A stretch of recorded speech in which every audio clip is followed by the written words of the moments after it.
Nitong mga nakarang araw, nagkaroon tayo ng tinatawag na monsoon break o paghina ng amihan. Ngayong weekend, muli itong lalakas o bubugso. Talakayin na natin yan.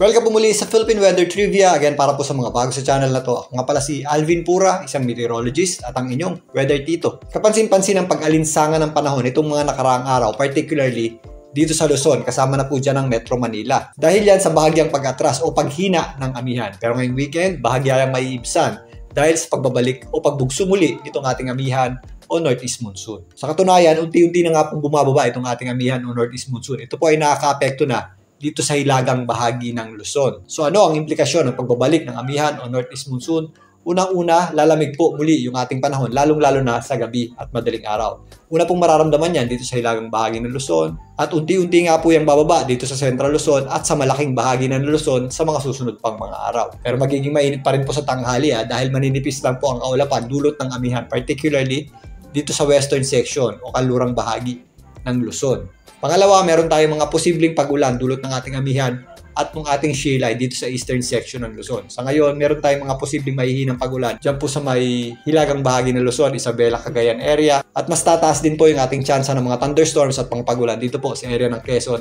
at ilang bahagi ng Bicol region ngayong weekend.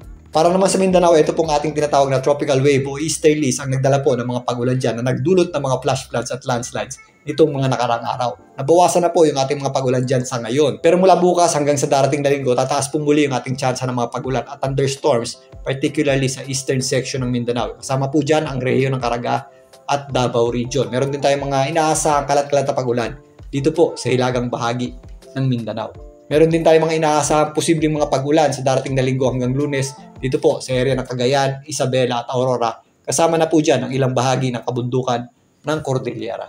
So muli po nagbabalik yung ating amihan o Northeast Monsoon, although kakaunti yung ating mga pag-ulan dito sa western section ng ating bansa. Kasama na po dyan ang Metro Manila. Meron tayong inaasahang bahagyang paglamig ng ating temperatura. Sulitin natin ang muling paglamig ng panahon dahil sa katapusan ng Pebrero hanggang Marso, makakaasa tayo ng unti-unting pag-alinsangan muli ng ating panahon. Samantala, meron din dalang posibleng mga pag-ulan. Ito pong ating amihan, shelley at yung ating tropical wave dito sa eastern section ng ating bansa. Ingat po tayo sa mga posibleng epekto ng mga pag-ulan ito, particularly dito sa eastern section ng Mindanao na kung saan nakakaranas po sila ng mga pag-ulan itong mga nakaraang araw pa. Kaya mag-ingat po tayo sa mga posibleng flash floods o landslides. Although hindi kasing lawak ng mga pag-ulan sa Mindanao, mag-ingat din po tayo sa mga posibleng epekto ng mga pag-ulan dito sa eastern section ng Luzon at eastern section ng Visayas. At ngayon nga ang buwan ng Pebrero, nababawasan na yung frequency o dalas ng pagbugso o surge nitong ating amihan kumpara nitong nakaraang buwan. Mas kakaunti rin po yung ating mga pag-ulan dito po sa malaking bahagi ng Luzon. Marahil epekto na rin po yan ang tinatawag nating El Nino.